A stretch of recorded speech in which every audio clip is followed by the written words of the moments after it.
सभी किसान मित्रों को ब्रजेश तिवारी का राम राम नमस्कार। दोस्तों, आज हम दो टॉपिक पे बात करेंगे।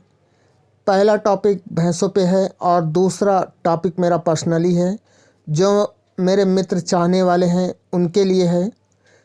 बाकी अगर कोई अन्य भी देखना चाहे तो देख सकता है। तो पहले हम वीडियो की बात कर लें भैंसों की। तो जो आज आप जाफराबादी या काठियावाड़ी देख रहे हैं, ये सारी सेल आउट होके मुंबई गई हैं, महाराष्ट्र, हार्दिक प्रजापति जी के यहाँ से। और इनमें जो ब्यात काल है वो दूसरा तीसरा जनरली जैसा रहता है। तीसरी बात, जो इनकी दूध क्षमता है वो 14 लीटर से लेके 15-16 लीटर तक की है। और जो इनका प्राइस है वो 70,000 से लेके 90,000 तक का प्राइस है। आप लोग अच्छी तरीके से वीडियो देखें। अब हम आते हैं दूसरे टॉपिक पे, जो मेरा पर्सनली है। अब दोस्तों, मैं वीडियो बना बना के थक चुका हूँ और मैंने बहुत सोचा था कि मैं जाफराबादी को शिखर तक लेके जाऊँगा, परंतु अब ऐसा संभव नहीं हो पा रहा, क्योंकि मैंने बहुत पैसा इन्वेस्ट किया है, अपना बहुत टाइम भी बर्बाद किया है और पैसा भी नेट के माध्यम से, और जो भी हमसे हो सका है हमने किया है। और उसके परिणाम स्वरूप हमको सिर्फ 0 मिला है। तो हम अपने बच्चों का भविष्य बनाने की वजह से अब ये हम काम धीरे धीरे बंद करना चाहते हैं, और हो सकता है कि मैं जल्दी बंद कर दूं। तो आप लोग सजेस्ट करें, आप लोगों की राय ज़रूरी है। और जाफराबादी को आने वाले भविष्य में आप लोग जब भी ख़रीदें तो जिसके पास भी माल अवेलेबल हो उसी के पास जाएं। गांव से ढूंढने में आप पैसा अपना बर्बाद न करें। हरियाणा पंजाब की जगह तरह जैसे एक जगह मिलता है जहां पे आप लोगों को हरियाणा पंजाब की तरीके एक जगह भैंसें मिलें, वहां से आप ख़रीदने का प्रयास करें। और आप लोग 4 बार मिल्किंग ज़रूर करें, मैं आप लोगों से पुनः एक बार निवेदन करूंगा। और आप लोग ये कोशिश ना करें कि हम किसानों से ढूंढ के लाएंगे।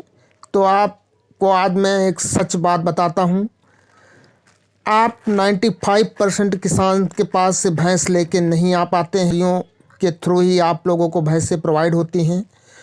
तो आप लोगों को मैं ये बात रिक्वेस्टली कहता हूँ कि आप लोगों को जहाँ पे एक जगह पे 8-10 भैंसें मिलें, उनमें जो भैंसें आपको पसंद हों वही भैंसें आप ख़रीदें। और आप कदापि ये प्रयास न करें कि हम किसानों से ढूंढ ढूंढ के भैंसें लाएंगे। ये एक मिथ्या है, ये एक झूठ है। और सच्चाई ये है कि आप व्यापारियों की भैंसें लेके आते हैं। तो आप लोगों से ये मेरी विनती है कि जो भी जाफराबादी ख़रीद रहे हैं वो जहाँ पे आप लोगों को इकट्ठे भैंसें मिलती हैं वहाँ से ही ख़रीदें, जो कि जब आपको व्यापारियों से ही ख़रीदना है तो आप लोग उन्हीं स्थानों का चुनें जहाँ पे आपके पैसे खर्च ना। एक दिन का 2,000-3,000 रुपये खर्च होता है और हज़ारों रुपए बर्बाद होते हैं। तो अगर आप 5 दिन भैंसें ढूंढते हैं तो 10,000 रुपये बर्बाद होता है।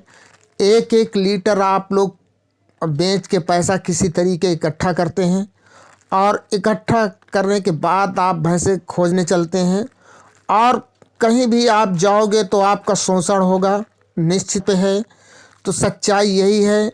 बाकी वीडियो एक माध्यम है, और जो लोग रेट के लिए परेशान होते हैं तो मैं आज उनको बता दूं, आज उनकी जानकारी में ये डाल दूं कि जो भी रेट वीडियो में अधिकतर लोग बताते हैं वो सच नहीं होते हैं, वो झूठ होते हैं। और झूठ ये होता है कि अगर सच है तो एक एक भैंस का रेट बताना चाहिए, क्योंकि झूठ होता है एक मार्जिन के तौर पे बता दिया जाता है कि 70 से 80 हज़ार के रेंज में ये भैंसें अवेलेबल हैं। मगर जब वहाँ पे आप जाते हैं तो आपको महंगी महंगी भैंसें मिलती हैं, 1,10,000, 1,20,000।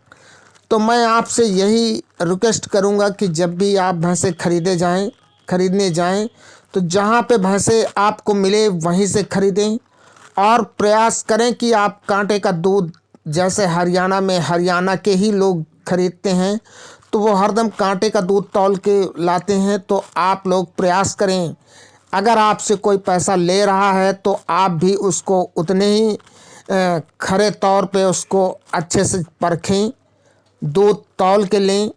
और जितना भी हमसे प्रयास हो चुका है, हमने जाफराबादी को बढ़ाने का प्रयास किया है, परंतु अब ऐसा संभव नहीं है, तो मैं आप लोगों से विनती करूंगा कि आप लोग जहां भी पशु खरीदने जाएं वहां अच्छी तरीके से आप जांचें परखें, और जहां पे आपको एकत्रित भैंसें मिले वहीं से खरीदें, और उसमें नेगोशिएशन करें, किसानों से ढूंढने का प्रयास न करें, अन्यथा आप जितना किसानों के पास ढूंढने की कोशिश करते हैं आप उतना ही घाटे में जाते हैं। मैं आपसे ये पुनः कह रहा हूँ, तो आप लोग आने वाले भविष्य में अच्छी तरीके से भैंसें खरीदें, और जहाँ भी मेरी हेल्प लगे तो आप मुझे पर्सनली मैसेज व्हाट्सएप कर सकते हैं। और मैं चाहूँगा कि इस काम को कोई और आगे बढ़ाए, प्रमोट करे। अगर कोई ऐसा है तो मैं उसको सपोर्ट देने के लिए तैयार हूँ, बशर्ते शर्त यह है कि वो सच्चाई पे होनी चाहिए, किसी का नुकसान नहीं होना चाहिए। क्योंकि एक एक किसान किसी तरीके ब्याज का पैसा लेके एक एक लीटर दूध बेच के इकट्ठा करके लाता है, और वो यहाँ पे या कहीं अन्य जगह फंस जाता है, तो उससे उसका पूरा परिवार एक बुरी दशा में पहुँच जा है। तो मैं सभी से रिक्वेस्ट करूँगा, चाहे वो ग्राहक हो चाहे वो व्यापारी हो, हरदम सत्य बोलें, सत्य सुने।